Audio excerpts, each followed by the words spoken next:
last month, Fujifilm introduced the Eterna, a large format cinema camera with a uniquely tall sensor. And now, we finally have a camera that actually captures images differently from almost all the other ones on the market. And we had a chance to test it out.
Slowly turns her head. Smash cut to black. Titles. I don't know. I don't think the whole fake trailer thing would work out. Well, it worked out for this guy. He even put a fake trailer in his movie. Yeah, but he didn't make camera reviews. We're supposed to talk about technical stuff and actual information. We can do that. This is Eterna 55, a cinema camera with the tallest sensor in the market right now. It comes with a dedicated top handle featuring a multifunctioning knob and multiple buttons, a 5-inch LCD monitor with 2000 nits of brightness, plus 2 additional side displays for quick access to settings. It also contains a G2PL mount adapter. And based on my experience, this is one of the only cinema cameras that actually offers a different look.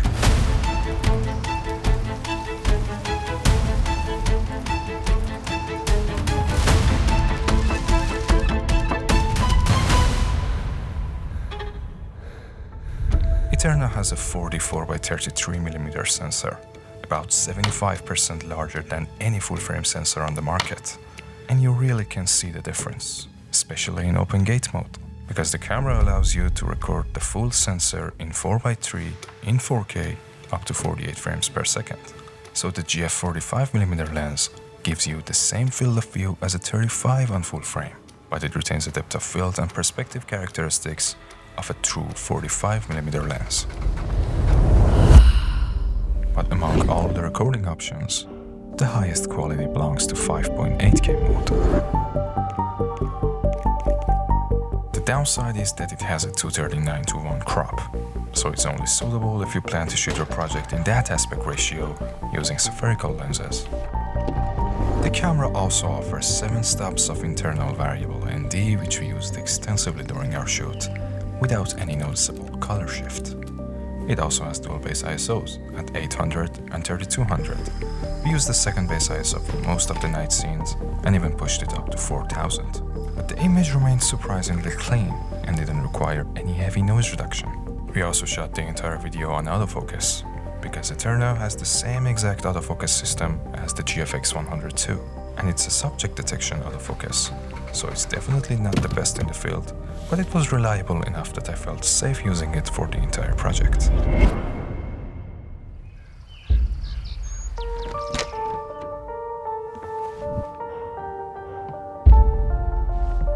We shot the videos entirely in ProRes 422 HQ using the new F2.8 profile.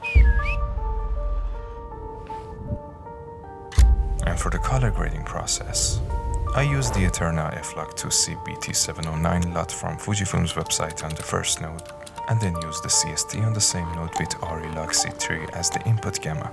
This is definitely not the right way, but I really like this Rec 709 version and used it as a baseline for the final grade.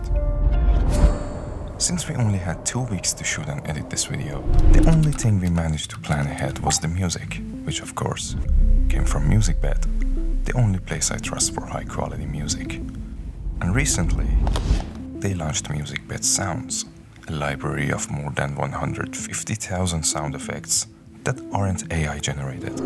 These are real sounds used in actual films and award-winning projects.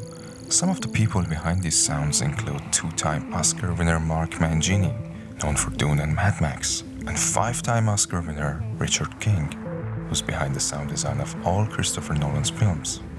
You can simply describe the sound you're looking for, or even the scene you're working on, and you will instantly get tons of options.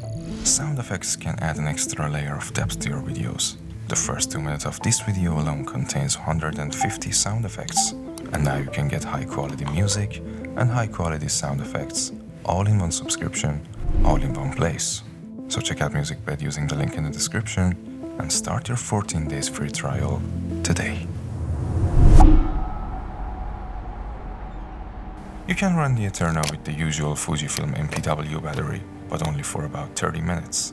However, there's a V-mount plate on the back of the camera, and once you pair it with the SmallRig VB155 mini V-mount battery, you can shoot all day without any issues. This battery costs around $300, but it's worth every penny. You can fully charge it in under 3 hours, and it will power the camera and all the accessories for up to 7 hours. But the biggest downside of the Eterna is probably the lack of internal RAW recording. You can still get B-RAW and ProRes RAW externally, but having internal RAW or at least ProRes 444 is something you would expect from a $16,000 camera. But with all that being said, the image still looks amazing, even though this camera definitely wasn't designed for the way we used it. It's a high-end cinema camera built for sets with larger crews and big setups and usually operated on an easy rig or Steadicam. We shot the entire project with just the 2 of us, running around the town, shooting handheld, and coming up with ideas on the spot. So the camera will probably shine a lot brighter in the hands of professionals. But I had an amazing time with the Eterna, and I'm very happy with some of the scenes we shot. It pushed me far out of my comfort zone and forced me to approach things differently. Lighting with natural lights, shooting faster, framing 4x3. And maybe that's the point. That sometimes stepping out of your usual way of working is exactly how you make progress.